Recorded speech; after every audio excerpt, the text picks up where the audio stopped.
통증은 부위를 막론하고 괴롭지만 그중에서도 특히 허리 통증은 일상생활에 지장을 주기도 합니다. 그리고 허리 통증은 나이가 들어가면서 당연히 생기는 것으로 생각하고 방치하는 경우가 많은데요.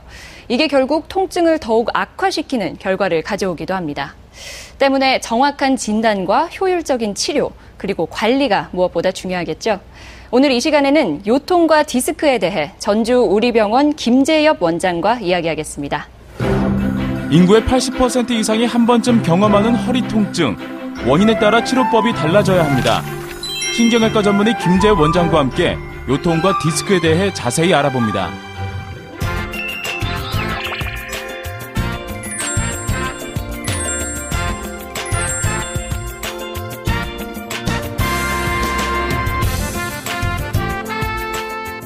원장님 안녕하세요. 예, 안녕하세요. 오늘은 요통과 디스크에 대해서 이야기해 볼 건데요. 뭐 제 주변에만 해도 그렇고 또 저도 그렇고 허리 통증을 느낄 때가 종종 있거든요. 이 요통은 얼마나 많은 사람들이 겪나요? 일단 요통은 병이라기보다는 일종의 증상이죠. 네. 그래서 요통을 일으키는 질병은 이제 따로 있고요. 저희들이 이제 흔하게 가볍게 요통을 경험하는 경우는 많이 있습니다. 네. 대규모의 연구는 대부분 서구의 연구들입니다. 근데 그 통계에 의하면 전 국민의 한 80% 정도가 일생에 한 번 정도는 요통을 경험하고 넘어간다고 해요. 그 중에 그 2주 이상 통증이 지속되는 경우, 그런 경우도 약 15% 정도 된다고 하고요. 네. 우리가 디스크 하면 허리 아프고 다리 땡기는 걸 생각하잖아요. 네. 이제 그런 증상이 같이 오는 경우도 약 40% 정도 된다고 하니까. 그리고 매해 한 5% 정도가 그 요통 환자가 새로 생긴다고 하거든요. 그러니까 무시할 만한 숫자는 아닙니다. 근데 이제 그 보통 이제 논문의 통계가 그렇고요. 근데 이제 임상에서 실제로 이게 진료실에서 보다 보면 그 체감하는 정도가 조금 더 많습니다. 네. 왜 그러냐면 병원에 이제 일시적으로 잠깐 아팠다가 스스로 조금 이렇게 쉬거나 그러면 낫는 환자분들은 아무래도 이렇게 병원에 오시질 않게 되겠죠. 예, 그렇겠죠. 그러니까 증상이 심하거나 아니면 좀 오래 지속되는 환자분들이 내원을 하시기 때문에 병원에서 체감하는 요통의 빈도는 조금 더 높게 느껴지거든요.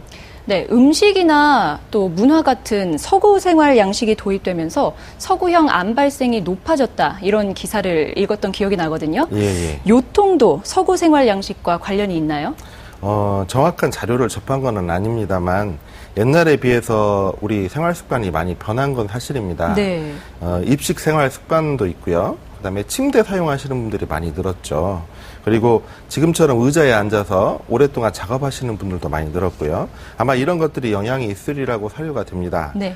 다만 그 공업화가 이루어지기 전에 우리나라의 그 통계가 잡혀 있는 전문적인 자료가 없기 때문에 비교해서 제가 설명을 드릴 수는 없지만 진료실에서 체감하는 것으로만 보면 옛 어른들에 비해서 요즘 사람들이 조금 더 허리 아파하는 사람들이 많고 그리고 허리의 전반적인 건강 상태가 좋지 않다는 인상을 많이 받습니다.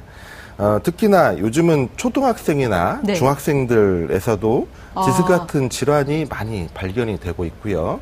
또 증상을 호소하시는 그 환자분들도 많고 심지어는 수술을 요할 정도로 심각하게 발전하고 있는 그 케이스들도 많이 찾을 수 있거든요. 어린 나이에요? 예, 어린 나이에도.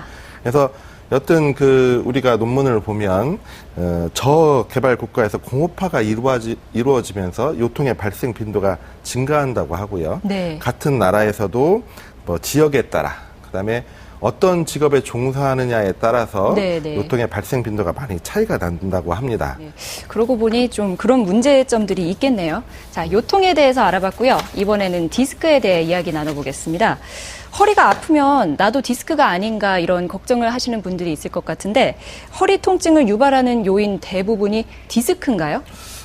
앞서 말씀드린 대로 전 국민의 80% 정도가 일생에 한 번은 요통을 경험한다고도 하고 또 어느 논문에서 보면 그런 급성 요통 환자의 80%는 원인을 찾을 수 없다. 정확한 원인을 알 수 없다고도 알려져 있습니다. 하지만 이 수치는 그 요통의 정도가 심하지도 않고 잠깐 지속이 되고 그냥 집에서 그냥 쉬거나 네. 가벼운 운동으로 자가치유하시는 분들도 포함되는 수치이기 때문에 임상에서는 실제로 아파서 그다음에 이렇게 바쁜 현대 생활에서 시간을 내서 일부러 병원을 내원할 정도의 환자들을 대상으로 하기 때문에 네. 그런 환자들의 경우를 보자면 디스크가 차지하는 비율이 결코 적지 않은 것 같습니다. 네. 보통 요통 환자의 20% 정도가 디스크라고 알려져 있는데 병원에 내원하시는 분들은 그것보다는 조금 더 높게 예. 추산이 됩니다. 그렇겠죠. 그럼 우리가 일상생활에서 디스크인지 아닌지 의심이 갈 때 어떤 방식으로 증상을 알아볼 수 있을까요? 되게 이제 많이 들어보셨겠지만 네. 디스크의 특징적인 증상이 이제 허리가 아프면서 고정 쪽으로 다리 쪽으로 쭉 당기는 증상이 동반되어 있는 경우가 대부분입니다. 네. 네, 그런데 이제 사실 엄밀하게 말씀드리면 이런 증상은 디스크에서만 나타나는 게 아니고 물론 협착증이나 다른 허리병에서도 올 수 있기 때문에 네. 증상만 가지고 100% 이게 디스크다라고 말씀을 드릴 수는 없겠어요. 하지만 증상은 허리만 아플 수도 있고 어떤 분들은 허리가 안 아픈데 엉치하고 다리만 당기는 경우도 있습니다. 네. 또 디스크라고 해도 이게 우리가 MRI 같은 거를 찍어보면 경미한 경우도 있고 심해 보이는 경우도 있는데 대체로 제 경험으로만 말씀을 드리면 이런 증상이 있으면 적어도 디스크다라고 확진할 수는 없지만 내가 허리에 좀 문제가 있구나 해서 예. 가까운 병원에 가서 전문의 선생님 찾아가서 진료를 의뢰할 정도의 그런 증상은 있습니다. 네. 첫 번째로는 누워서 다리를 들어 올렸을 때 네. 허리가 아프면서 다리로 이렇게 전기가 오듯이 찌릿한 방사통이라고 하거든요. 네. 그 증상이 똑같이 생길 때 그런 경우에를 의심을 할 수가 있고요. 두 번째는 기침할 때 허리 통증 또는 다리 통증까지 이렇게 똑같이 통증이 재현돼서 나타날 때 기침할 때 같이 울리는 거죠. 예. 세 번째는 아침에 일어나서 요통 때문에 이렇게 허리를 숙여서 세수하기가 좀 힘들다든지 네. 아니면 양말 신기가 많이 불편해서 그런 경우에도 허리 이상을 생각을 할 수가 있습니다. 네. 그리고 네 번째는 반듯하던 허리가 갑자기 확 틀어졌다. 그러니까 우리가 청소년기 측만증이라고 해서 서서히 나도 모르게 어느 순간 아이가 디스크가 없는데도 이렇게 허리가 틀어지는 경우가 있어요. 네. 그런 경우는 예외를 하고 반듯하던 분이 갑자기 성인이 이렇게 허리가 틀어지면 대부분 디스크일 확률이 높습니다. 다섯 번째는 허리나 다리가 아파서 잠깐 쉬고 걷고 이렇게 오래 못 걷는 거예요. 그래서 예. 자주 쉬게 되는 경우도 한번 검사가 필요하고요.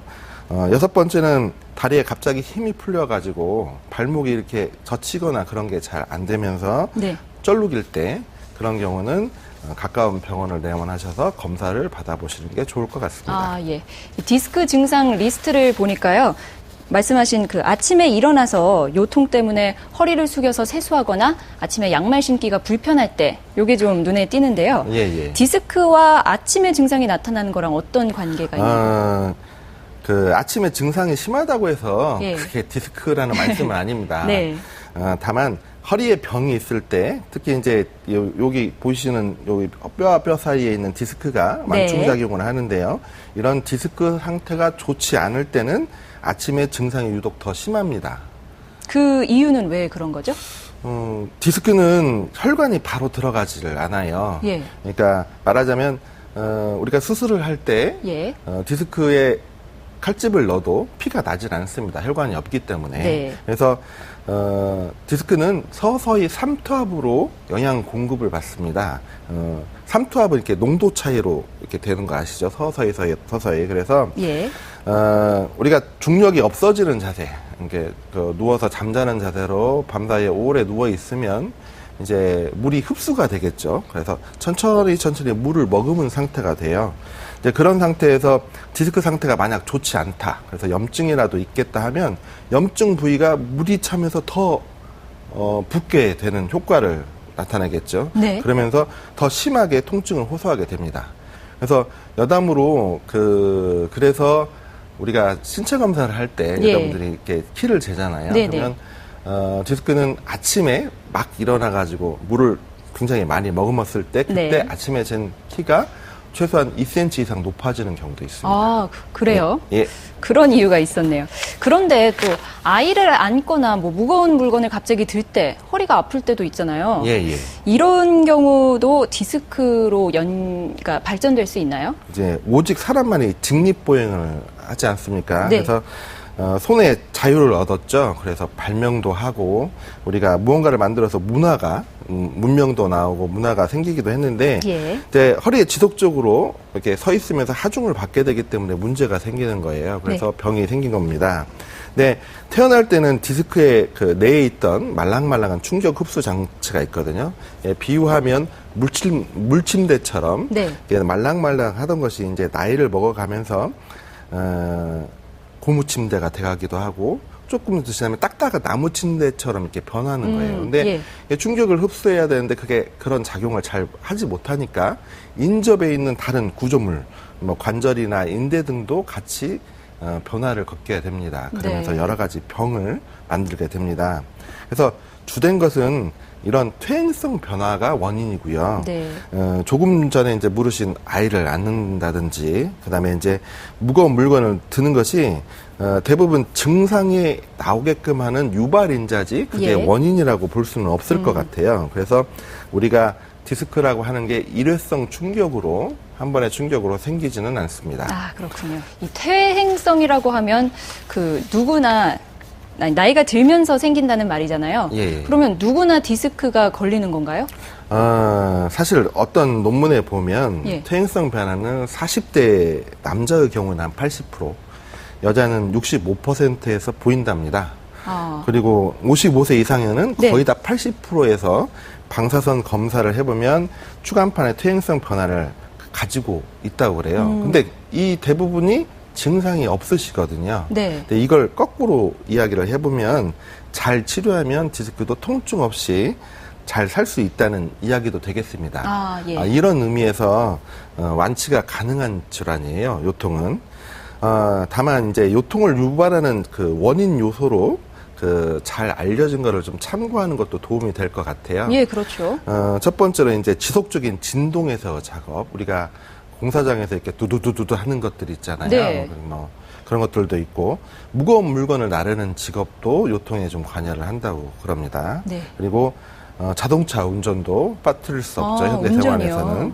그리고 이제 다이빙 선수나 그런 그 운동 선수들도 마찬가지고, 그다음에 다산모, 임신을 하게 되면 이 체중 부하가 되잖아요. 네. 그러니까 요통이 없었던 환자 중에서도 임신을 하고 나면 약 15% 정도, 10%에서 15% 정도 요통 환자가 생기는 경우가 있습니다. 예, 그런 경우도 있고, 네. 그다음에 우리가 흡연이나 알코올은 물론 상식적인 이야기지만 네. 요통에 많이 관여를 하고요. 네. 그다음에 이제 오래 앉아 있는 직업들 있죠. 요즘에 현대 사회에서 네, 이제 직업군에서 피할 수 없는 거지만 네. 어쨌든 그것 때문에도 요통이 많이 발생을 합니다. 우리가 앉아 있는 자세가 고추 서 있는 자세보다는 디스크의 1.5배에서 2배 정도 힘이 더 가해져요.